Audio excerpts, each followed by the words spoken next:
All right, good afternoon, everybody. My name is Sandra Sheffer. I'm the president of the Democratic Women's Club of Greater Broward.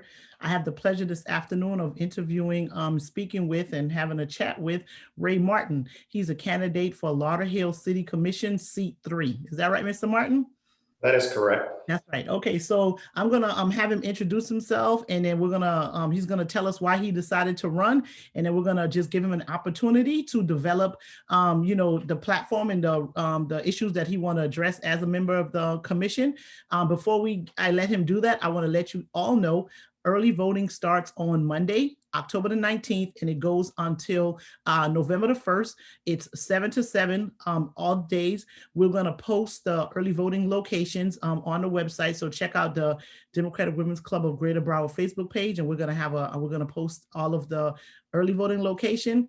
If those of you that received your vote by mail ballots and you're voting already, if you don't mail your ballot by tomorrow, we suggest that you go ahead and just drop it off at one of the early voting sites, the SOE's office, or the SOE's office by the Lauderhill Mall. Okay, so if you don't mail it out tomorrow, as of Monday when early voting starts, we want you to just go ahead and drop off your ballots. Okay, early voting October 19th through November 1st, 7 a.m. to 7 p.m.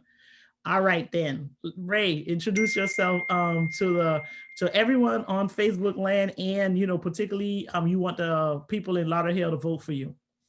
Yeah, absolutely. Thank you so much. So my name is Ray Martin, and I grew up in Lauderhill. I joined the Army at 17. I served for 22 years in 2 combat deployments, Iraq and Bosnia. Rose from the ranks of private to major. I returned to Lauderhill. I served on the Lauderhill Housing Authority Board as vice chairman. I serve currently as the chairman of the Community Budget and Advisory Board, and I'm also president of the Kiwanis Club Central Broward chapter. I've done plenty of community service. I continue to do that. I volunteer in schools. I've worked with CAPAL. My education comes from University of Maryland, where I received a bachelor's degree. I come back and I made housing as an initiative to help improve our schools, improve our home values, as well as reduce crime and just make Lauderhill overall a better place. All right, so I see you listed some of the issues that that we're going to talk about today. We'll tackle them one by one. But what I first want to know is, why is it that you decided to run? I mean, I've been talking to candidates at least for like the last year, been interviewing them this year. A lot of them that were part of the primary process. I know in your race there was no primary, and I just saw how difficult it is. Right, there's a lot of accusation, back and forth, backbiting, you're exposing your family to all of this stress. What is it that made you decide to run for this position? Yeah, absolutely. So after serving as the Housing Authority chairman and serving on the Community Budget and Advisory Board, I first ran back in 2018, and I'm running again now in 2020. And the question is to why? The why is because as I was working on these boards and very close to the city, I've learned a lot of things that could be done better. We're doing a lot of great things. Our city crime can be handled a little bit better. Our schools that are not doing so well, things can be done a little bit better to improve all of those things. And there was a quote, and forgive me, I don't know the author, but it says, "Evil flourishes when good men stand by and do nothing." And so rather than be that person to just kind of point fingers and say, "Hey, that's wrong, this is wrong, you should do that better," I'm the first person to step up and volunteer to try to make those things better before I point the fingers at anybody else. Okay, all right. So some things you saw. So as a member of the commission, what would be your priorities? What are the things that you want to work on first? Okay, great. So the first and foremost, I think many people are not understanding clearly what it is that the commission does and what your city government is responsible for. The number one thing that we're responsible for is the safety, healthy, and welfare of our residents. And that is ensuring we got fire and rescue, we got police officers, and that you have running water and electricity to your homes. We're supposed to make sure that you can feel safe when we're providing those resources. So number one is making sure that those things remain in place and we're running them as efficiently as possible. In addition to that, which is not number one on my priorities, but is definitely a priority, many people that live in Lauderhill can tell you about flooding. Right now, we have some of the flooding waters go all the way up in their cars where the insurance won't pay for it. The cars are getting wrecked. water is going into people's homes because they don't have flood coverage, they're not being covered. These are things that they shouldn't have to worry about. Those are things that the city needs to worry about, that we need to make sure that our infrastructure is in place so that we're pumping out water the way we're supposed to. You may have heard in the news a lot of things going on in Fort Lauderdale with their sewage pipes breaking every other week. And that's due to lack of leadership early on, and you're just seeing that now. So I want to make sure that we have things in place that long after I'm gone, the positive effects are still there. So definitely got to make sure we have our resources for our community. Next thing is we want to tackle crime and we want to tackle our school scores. I believe doing that is through neighborhood stabilization. Once we reduce the transient community and turn our renters into homeowners, I believe that will have a positive effect on not only the home values, but also the school scores that the children will have because they're moving less. And as the people become more permanent in the city, I believe that's going to have an effect on our crime and definitely will reduce crime. All right, so let's talk about a couple of things. So you said there's some things that need to be put in place in order to improve the infrastructure to deal with the flooding that happens in Lauderhill, right? What are the types of things that the commission can do to improve their infrastructure to deal with the flooding situation? Because it's not about insurance. I mean, you have flood insurance because there's a flood, right? So what you want to do is prevent the floods from happening. So what type of infrastructure that the commission can agree on, vote on, put in place in order to prevent the flooding? Well, what you have to do is it's like proper maintenance. And so everything has a shelf life or a year life. And many people that live in condo associations or homeowner associations, there's money that's set aside to improve your roadways or money set aside. They call it reserves because they know that the roof life is 10 years. They know the roadway life is 10 years. And so you have to repave the parking lot.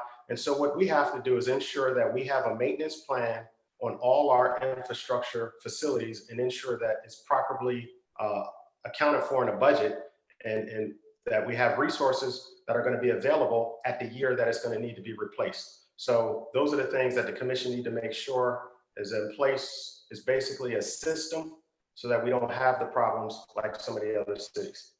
Okay, so getting the money to do it is one thing, right? But what is the thing? I mean, maybe you don't know. Maybe there's like maybe they need to hire some sort of professional to figure out like what it is that needs to be done. So yes, you need to always have to have money to pay for these things, right? And have some sort of plan. But what is the type?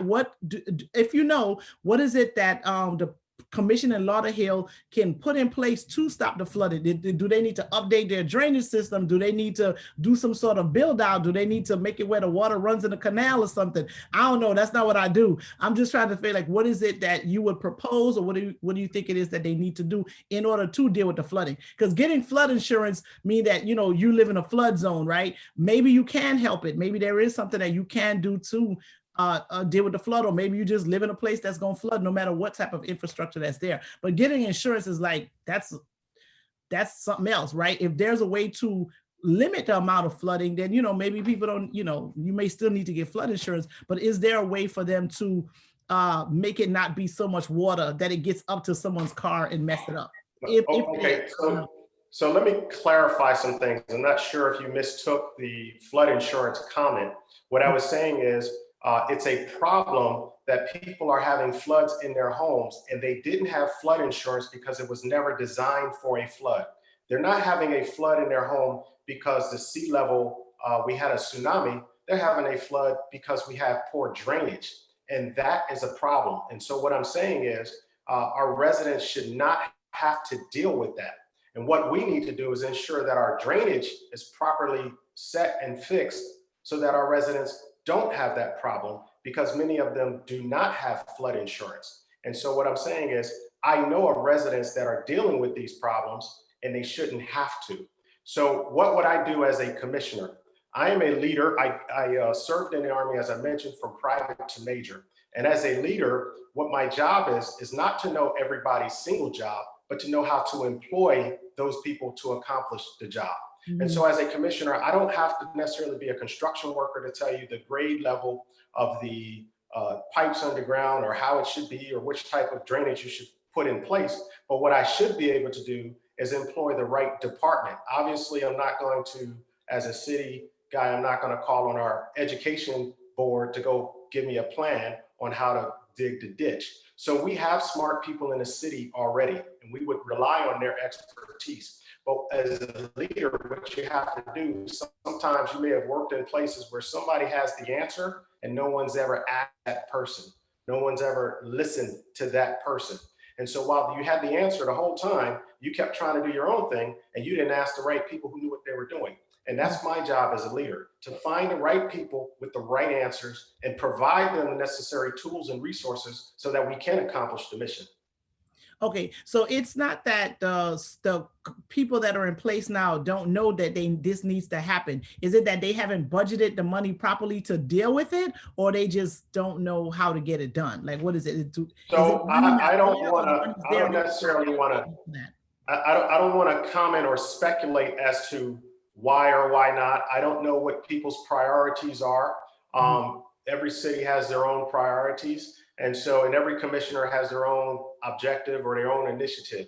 I don't know if it's things that they couldn't agree on. I don't know if one priority was more than the other. I don't know what that is. I can only tell you what my priorities would be. Okay, so yes, that will be your priority. But how would you get buy-in from the other commissioners? Because it wouldn't, if you want to do it, wouldn't it be like a group vote? Like, wouldn't everybody have to agree, say this is something that we need to deal with the drainage situation? Yeah, absolutely. So I am a team builder. I work across the aisle, and what would happen is my particular home is not flooding. There are a lot of residents that are flooding, and I'm being elected to represent those residents. And so those residents not only vote for me, they also vote for the other commissioners. And so I would explain to them the problem. We would develop some solutions. We would come up with a best course of action. I would propose that course of action. And if they don't agree, I can't force them to agree. Now, I think there are some things that make common sense. There may be some reasons why it can't happen at a certain time. It may have to happen at a later date. But it's my job to bring it up. And that's what I'm talking about. Evil flourishes when good people do nothing. I can't make them do anything, but what I can do is bring the problem to the table. If they choose not to act on it, then the voters will decide whether or not they should stay or go. Absolutely. I can't force them. If they can't, you can lead a horse to water, but you can't make them drink. That's right, and that's why this is important, so the people know that this you've been out here campaigning, you've spoken to a lot of the residents in the city of Lauderhill, you see what it is that they need, and they just want to know that this person is going to go and at least try to fight for my interests, and they will take note of those who don't, who decide to be like, okay, well, he tried to deal with this drainage situation, y'all have an election coming up, so that's really what it is. That I noticed, because one of the things is that when I ask the question about like why do people run, folks always tell me why they did it, like why they want to do what they want to see. I'm like, well, does that add up to what while you're on the campaign trail? Is that the same thing? What you want, is it the same thing that the other people, the residents of the city, are those the same things that they're asking for, right? And that's what becomes important, because you may want to do it for one reason, but when you take the pulse of the city, they have some different priorities. And I think at the end of the day, it's the people that bring you there, and we should do all of this. You're absolutely correct. I'm not running for fame or fortune. As I mentioned, I'm retired from the U.S. Army. I am CEO and founder of a very successful small business company. So this is definitely not for me. It is not fun at all. It costs money. It's a toll on my life. It takes time away from my kids. And so I applaud anybody that's willing to put their hat in public office. So this is definitely not for me. Those that know me know I'm pretty much a shy guy. I'm really not looking for limelight. I don't do well under, I don't like a lot of accolades. And so everything that I've accomplished, I'm very humble about it, because I don't brag about it, because that's not why I do what I do. And so what I am doing right now for the city, those things that I am running for are the things that the residents are asking for. And right now they need someone, in my opinion, that's strong enough to fight for what they want, that do not owe themselves to the folks with money, the lobbyists, or whatever else you want to call them, who can stand on 2 feet and can articulate what needs to be done and stand behind the values and the principles of what they're asking for. Absolutely. So the next thing you mentioned that like one of your top three that I would when I heard you introducing yourself that you talked about was crime. I believe Lauderhill is one of those cities that have their own police department. They're not contracted with BSO. You guys have your police chief in the city of Lauderhill. Is that correct? That is correct. Okay, so when you say you want to address the issue of crime, like what do you propose or what do you think as a commissioner you can do to help with the crime rate, if there is in fact one in the city of Lauderhill? Yeah, absolutely. So I think there's about 2 or 3 things that we can do. Number one, we want to have police presence, which can create some deterrence on one end and would also create a feeling of safety on the other end. So right now, as far as police presence, we have about 120 police officers on a force, but less than half of that is on road patrol. So while we may have a lot of police officers, not everybody is in the car or driving around the city. So what I would do is take away some of those jobs that are in the office and provide those jobs to people like service aides and put more police on the road so that we can have an additional presence. That's safety for our officers. That's also making our residents safe, and presence also as a deterrence. But that's not going to bring down crime alone. Additionally, what we need to do is stabilize our neighborhood. And we stabilize our neighborhood by getting people jobs. We stabilize our neighborhood by providing economic resources so that those individuals who are willing to choose a better life have that opportunity to choose that better life. And so we can do that by incentivizing businesses to ensure they hire Lauderhill residents first. We can incentivize our employees of Lauderhill and give them incentives to buy and live in Lauderhill. When we increase our stabilization, our children will move less, our scores will improve in our schools, we will attract better families, the neighborhood will get better, and then the crime will go down. Okay, yeah, so I guess that part of that is with stability. All right, so we're in the middle of a pandemic. You know, so many things have shut down like in the last 6 months. A lot of city, you know, I actually had a small business in Lauderhill, and I don't have space there anymore, you know, just because of COVID and all these different types of things, right? How is it that you think you can bring jobs to the city of Lauderhill, particularly like, you know, we're in the middle of pandemic, but I know whatever you decide is like, it has to be like a long-term goal. What do you think you can do to attract people to have businesses in Lauderhill and to keep their business in Lauderhill? Absolutely. So good question. Lauderhill has a lot of resources available. We're the center of the county, which makes our city very unique to collect money and revenue from everybody traveling east, west, north, or south. And so what we need to do, I often point to an example in Plantation on a corner of University Drive and Sunrise Boulevard, the old Motorola building. Over there was what they call a private-public partnership. And again, as I mentioned before, bringing smart people to the table. We're not going to do this on our own. We need to work with private companies. What they did in Plantation is the city gave up money as well as the private companies gave up money. They put themselves together and they built out now probably one of the next biggest companies magically is inside the Motorola building. They put all the stores over there. They put the restaurants. They put few chain things over there. And it's really nice corner. They're doing a lot of business right now. And that was through a private and public partnership. And Lauderhill needs to do the same thing. We have an old Target center right now that is a point of contention where investors purchase that Target and they want to build high rises and the residents are against that, but the city didn't partner with them and say, hey, let's build something together. Now they are asking the city for input, but rather than input, I'll give you an example. I spoke with a teacher at Lauderhill 6 through 12. We talked about esports. Esports is a new and upcoming industry. Esports, if you're unfamiliar with it, they can fill up the whole Hard Rock Stadium per event. And it is the new future.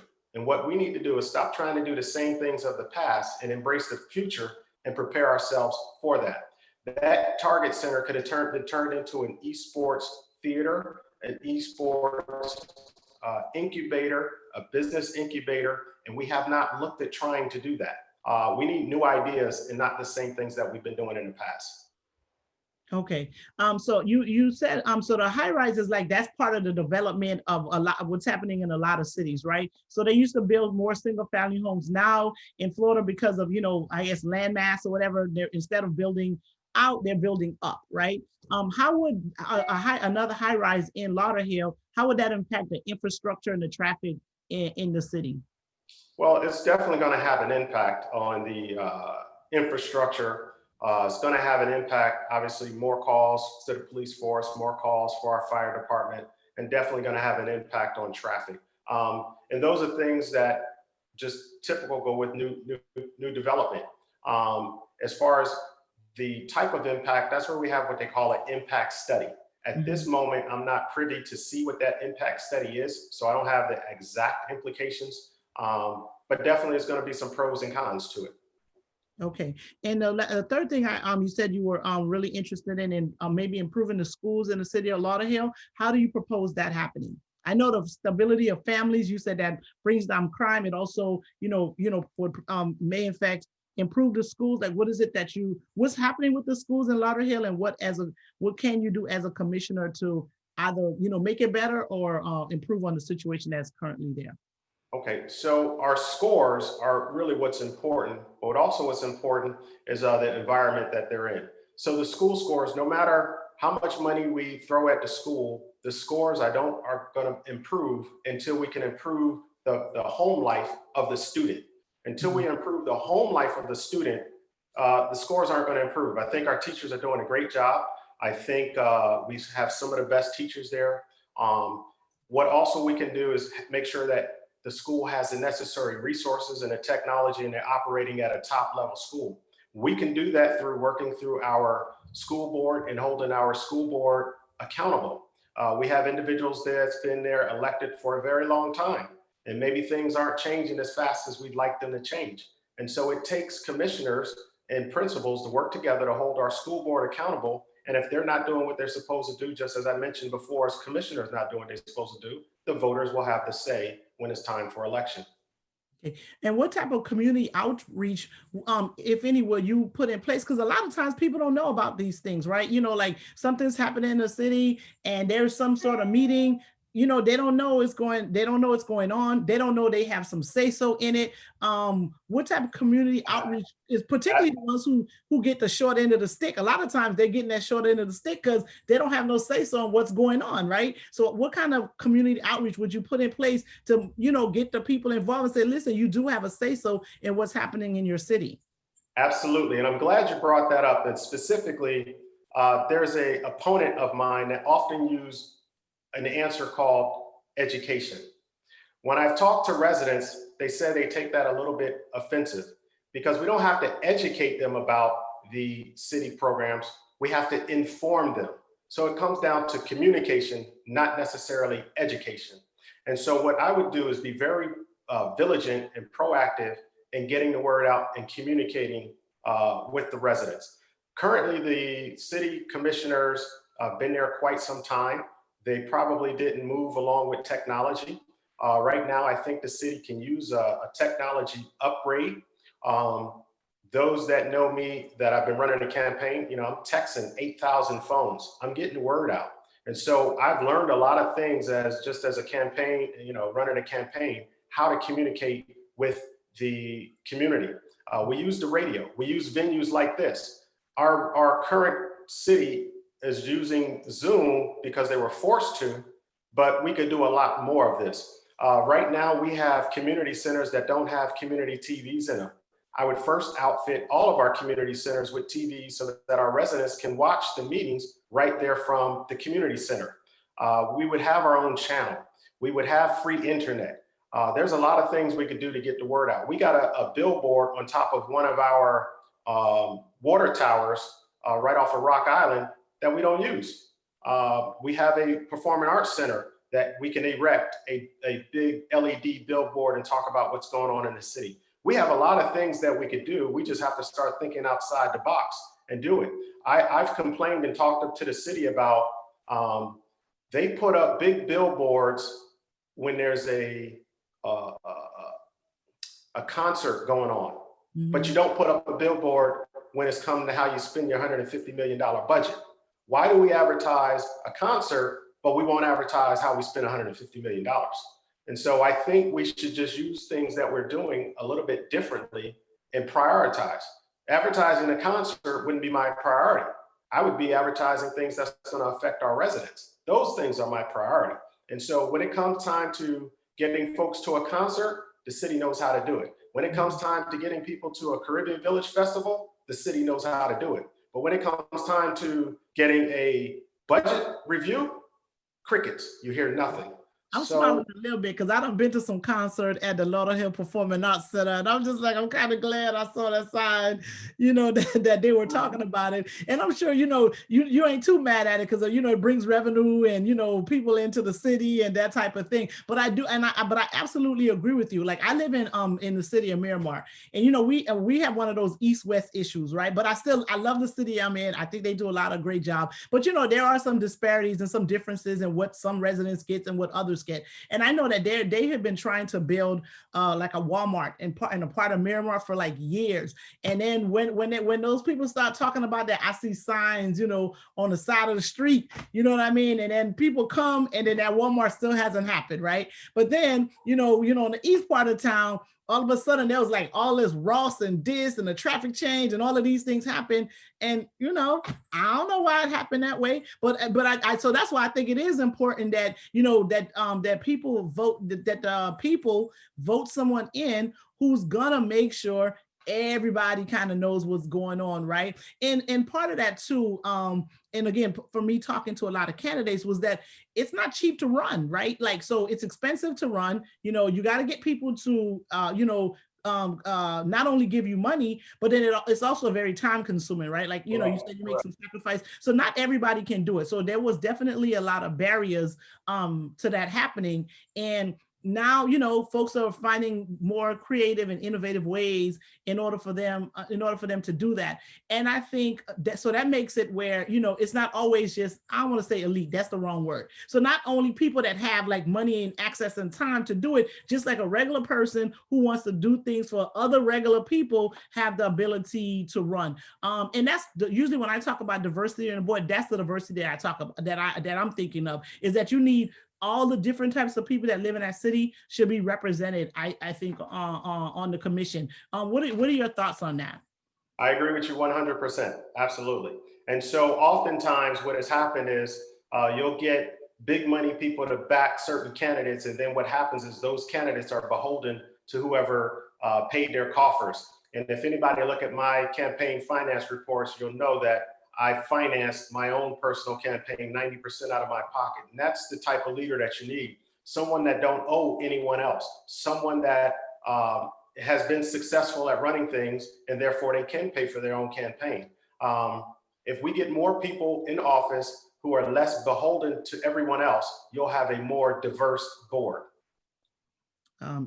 Thank you on that. I also talk about the environment, right? You talked about like Fort Lauderdale, every time there's some water main break, that's happening and people have to boil their water, is that, what can they do to, the water period is an issue in South Florida, right? With some of the stuff that's going on with the Everglades, Lake Okeechobee, we had like an algae problem because of big sugar and, it just affects like the entire county. What type of environmental programs are you thinking of doing to, make sure people in Lauderhill, when they open that sink and they turn on the water is clear and not brown, or they ain't got to boil it?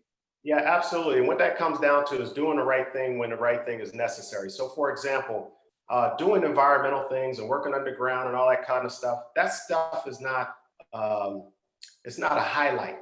And so since commissioners are only there for like 4 years, they want to do something that's going to highlight them and not necessarily what's going to last the next 10 years. And so rather than I come back later and say, hey, I fixed your pipes, you didn't even know that they were broken, that's not a big highlight thing. They don't think it is. It doesn't look glamorous. They want to see that I put a big billboard up and things like that. And sometimes the things you see are infrastructure. Like there's a lot of pictures and motivational art that shows the tip of the peak on top of the water, but how much work went on underneath. And so I am that guy, and it may not look like you'll get a whole lot of fanfare from it, but we got to make those decisions and spend money on the things that needs to be fixed now so that it's not a problem later. The pipes busting in Fort Lauderdale has nothing to do with the commissioners and the mayor there. All that stuff is because people 10 years before them didn't do what they were supposed to do. It just showed up now. And so I would do a disservice to try to take all the glory now and not set my city up for success 10 years from now. So anything that I'm doing, I am planning 5 and 10 years from now. And we have had too many people plan for today and not for tomorrow. And so when you elect me, that's the type of leader that I am. I'm not doing things just for a temporary fix or a temporary show. We need to put things in place that's going to last the next 10 years. All right. I need a little clarification. Are commissioners term limit, or can they just keep running and winning as long as they want? So for the city of Lauderhill, this is the first time that there were term limits instituted. That's why we had our mayor and other commissioners there longer than 20 years. Right now for the city of Lauderhill, they are on 12-year term limits. And this will be the first time that the previous board has all completely been gone. And right now, these commissioners coming in, we will be living the first time that there's term limits. Okay, and then that will be like 3. Yeah, because I mean, if you get to keep the gig for 12 years, you should be able to get a lot of good stuff done. And if the people see that you did something good for, they'll be willing to reelect you like 2 more times. All right. So one of the things you talked about is that you said that you want to try to get like the renters into, make them homeowners so you can have stability in the city, crime rate goes down, schools get better, all of this good stuff happen, right? So we're in the middle of COVID, a whole bunch of people lost their jobs in the month of March, right? Some folks can't pay their rent. There's been a moratorium on evictions. What, if anything, can you do for the renters in Lauderdale Lakes? Any proposals on what's going to happen? Because those landlords going to start putting folks out. They ain't pay their rent in probably like 6 months. Yeah, absolutely. So I'm proud of the city right now. We have funding that we've been giving money to renters for the past 4 months. We just received the second round of funding, $500,000, I believe, last week. That is for renters only, not for homeowners. And so our renters can apply for those funds. I would continue to seek that funding. Once elected, I'll continue to seek more and more funding until it's completely exhausted from the federal government, until we can get past this pandemic. I am expecting a lot of foreclosures to be hitting the market in around June timeframe. So what I would be doing is communicating with our renters and our homeowners and letting them know to brace for impact, what kind of resources are out there, and kind of get them ready for what's coming ahead so that we can weather the storm. Okay. All right. So we talked about the development projects. We talked about, some people going to be getting evicted. Hopefully, that's enough money to cover most of the rent. I don't know, 500,000 sound like a lot, but depending on the numbers and the residents and what they owe, that may not be enough, but everything helps. Every little bit helps, right? So small businesses, like I told you, I had a small business in Lauderhill, and with that Rona, I was just like, we can't do this. Nobody's coming. And the ones who want to come, I'm scared. I didn't want to get sick. So I had to close my small business down in the city of Lauderhill, right? What if anything, is being done, if or what would you propose to do to help small businesses, either to bring us back into the city of Lauderhill or maintain the ones that were able to weather the storm? All right, thank you. And so again, that goes back to being a leader and know who to work with. And so what I would do is, I'm familiar with Sandy McDonald, who's Broward County Small Business Advocate, as well as our Chamber of Commerce. We have a lot of good people at our Chamber of Commerce. And what we need to do is work together and implement ideas and things that's working in other places. So to bring things back to the city, not quite sure how we would necessarily bring them back to the city if you've already closed up shop. But what I would definitely advocate for is, let's get consultants with you and see how you can do your business from afar. Right now, this COVID has taught us how to run businesses and do things that we could not do before. We just got to do it a little differently. Mm-hmm. Fast food didn't stop serving. They just put on gloves and they use trays now.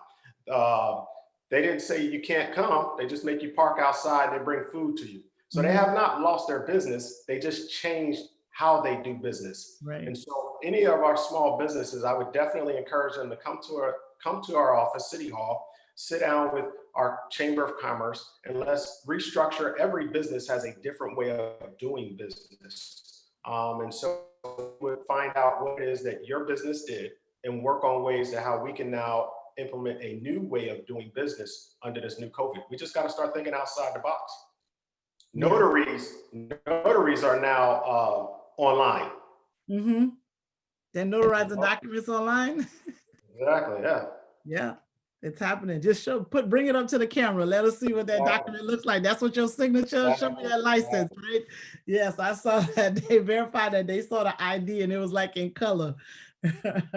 Yeah, because I actually did an onboarding for like a new job I started in August, and that's the way they did it. She was like, "Here's the team's meeting, bring it up close, let me see what the numbers are," and then they signed off and they said it's allowed. I was like, "Okay, well that's a good thing." All right, so I watched a little bit of a panel yesterday, and I know people were excited about like the taxes in Lauderhill like being reduced or something like that. Is that something that is there a way to continue to do that? Because I mean, again, like I used to be a shopper, right? Like I would go and just buy clothes just cause. I know I ain't been in nobody's store trying to buy no clothes. So a lot of cities are not getting the taxes that they're used to getting because people are not buying as much. I mean, maybe somebody else is, but I know I'm not, I know I'm not, right? So what can you guys, and you're going to probably have to deal with that budget shortfall, right? Because, a lot of cities depend on the taxes the sales tax that they get from consumer.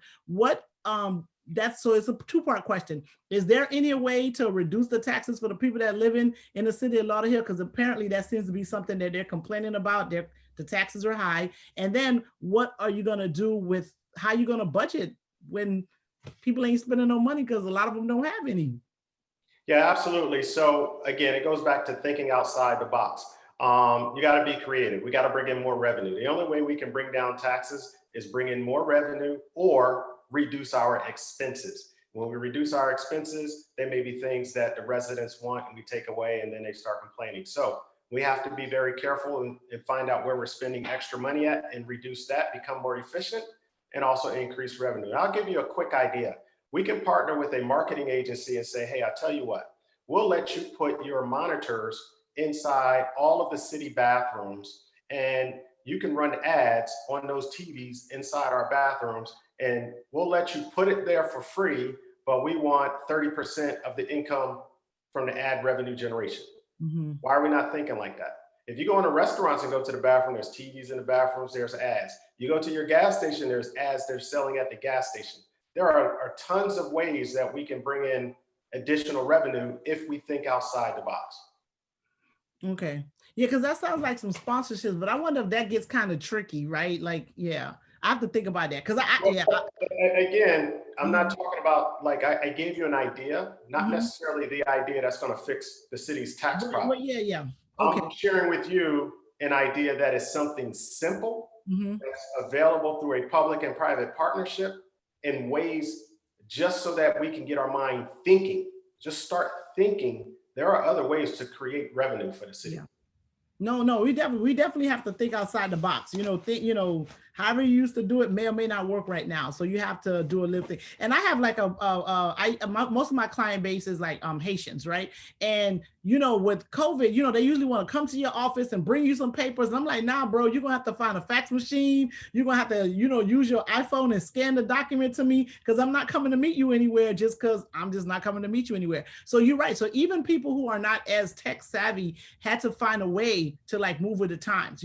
I'm doing divorces and people have to, the judges don't want you in the room. You got to figure out how to download that Zoom app on your phone in order for you to make this appearance via Zoom. So you're right. We definitely have to find ways to do that. But just with that, with the technology gap, right? I believe there are like older residents in the city of Lauderhill, and I believe that you also have people that are from the Caribbean. How would you, and if you want to do a lot of these innovative things, how would you deal with the technology gap for the people that are residents of Lauderhill? And great question. And that goes back to exactly why I said we should have the TVs and the monitors inside our community centers so that our seniors can go to those community centers. The same place that we're trying to have what they call it silver sneakers, where we encourage our seniors to work out. So the same places that they're already going to work out is where they can have a TV monitor that's already hooked up on the internet, that's already hooked up by the staff, that if they want to participate on what's going on with the city, they can do it right there.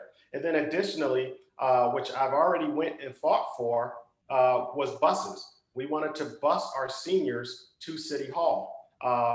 Currently, the budget did not allow for it, but those are things that we can do. We can bus our seniors to City Hall. So if they're active and want to go to the community center, we can reach them. If they're not active and they're handicapped and we want to get them on a bus, we can bring them to them. And then lastly, we can always mail them the snail mail as usual.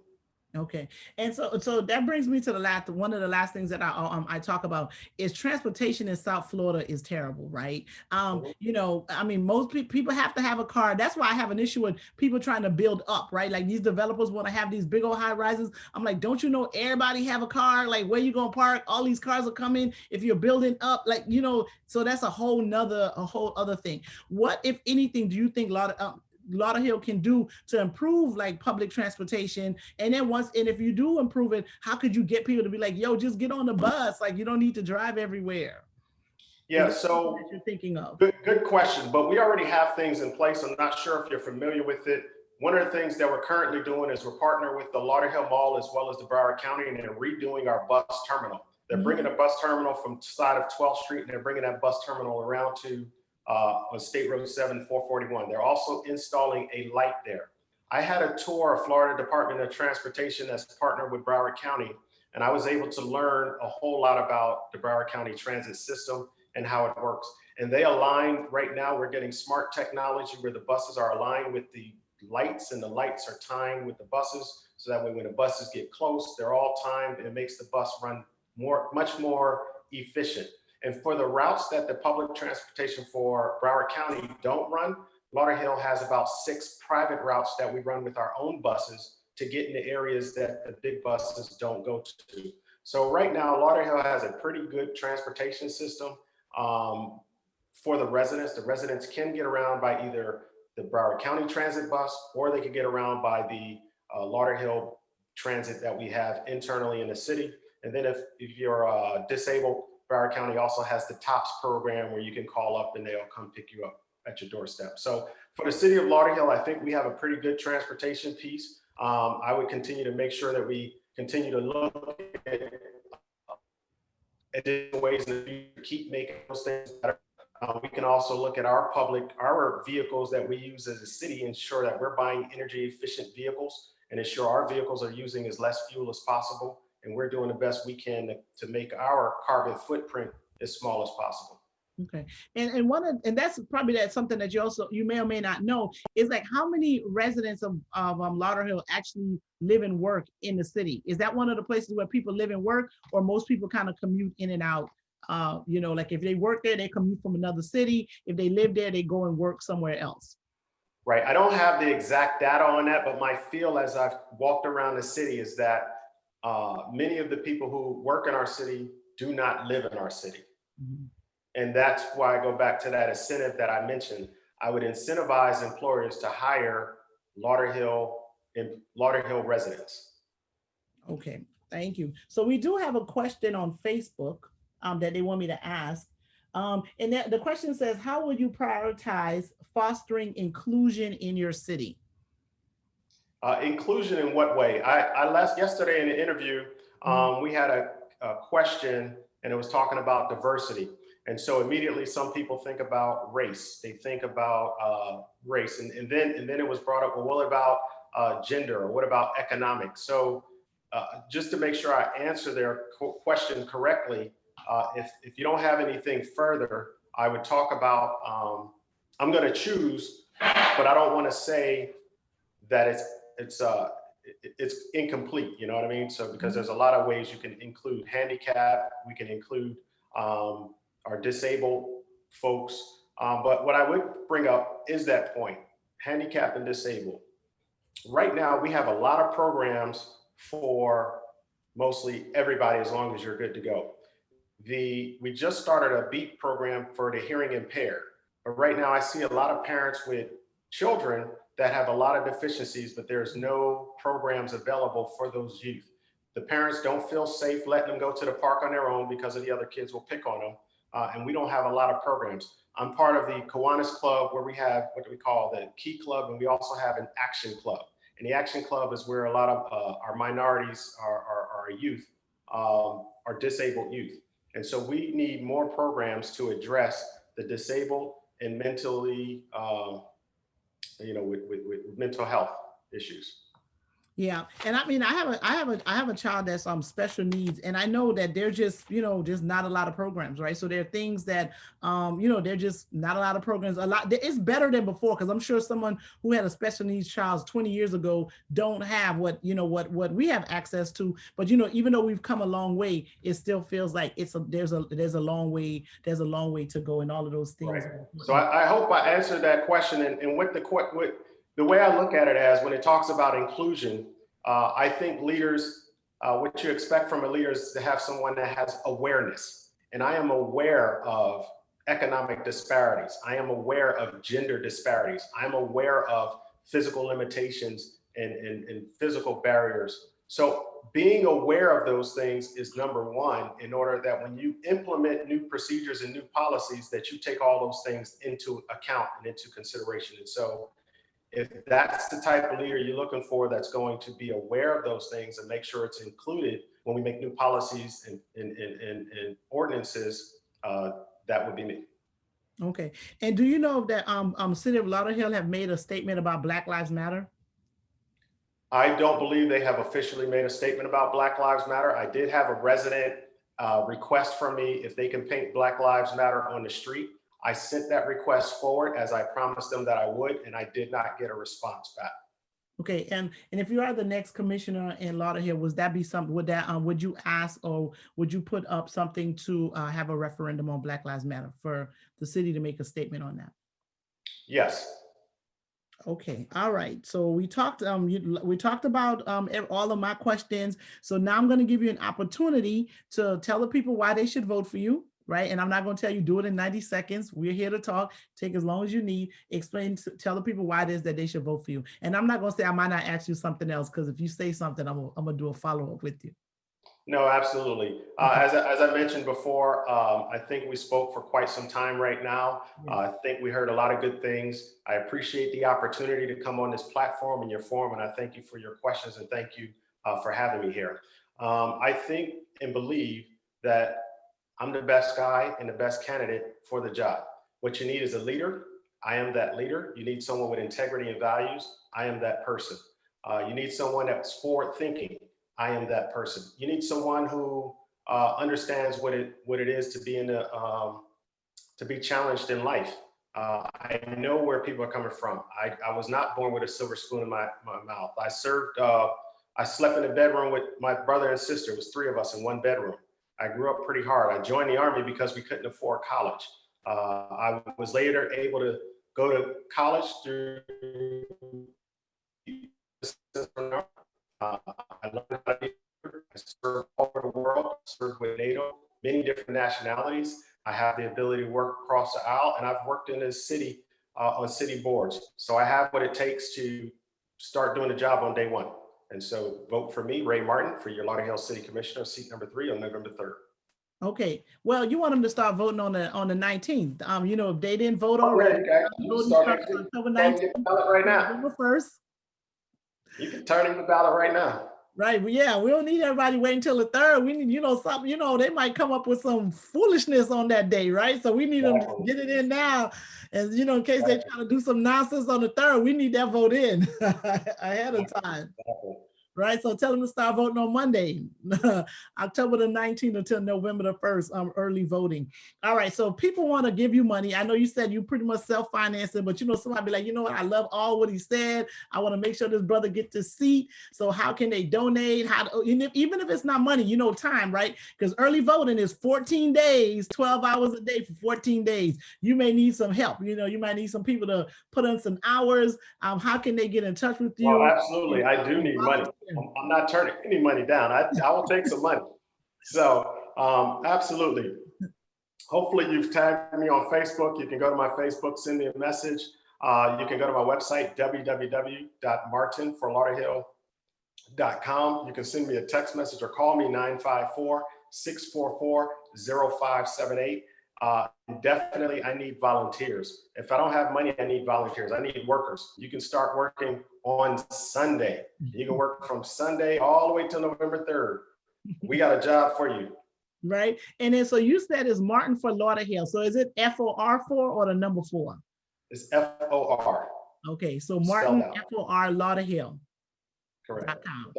And so are you on, you know, they talk about the Instagram, the I'm Twitter. on Instagram, on Twitter. You can find me on that too. And it's all Martin for Lauderhill? You go to the Facebook and then click through. The link is in Facebook. One of them is Ray Martin. One of them is Martin for Lauderhill. I don't remember. But it's all connected. Yeah. Well, they can find you on Facebook, Ray Martin, or they can go to your website, which you said is Martin for Lauderhill, and all of that information is on the website. Yeah, and it has a little Tweety bird there that you can click on, and it'll take you to Twitter, and a little camera, and click it, and it'll take you to Instagram. Yeah. And then he said you could call him, right? Because he's gonna find this out, and that number was just give me a call, 954-644-0578. Okay, so you could call him. And then also I interviewed somebody yesterday, and I want to know, do people get like a t-shirt, some water, some snacks if they volunteer for you? Absolutely. Right. 2 t-shirts. Huh? I'll give them 2 t-shirts. You gonna give them 2? Usually you're gonna have 2 t-shirts, right? Because early voting is 14 days, 12 hours a day. These candidates are gonna need your time. If you ain't got no money, they definitely need your time, couple hours, pass out some stuff, encourage people to vote for them. He's told you about what his vision is for, the city of Lauderhill. If he gets reelected, he could be there 12 years. You should be able to make a lot happen in that time. So if you like what he's doing, like the first 4 years, you could keep reelecting him because he got long-term goals, for policing, education, all of that stuff. So, all right, Ray Martin, City of Lauderhill Commission. Thank you so much. All righty. You have a good day. You too. Bye-bye now. Bye-bye.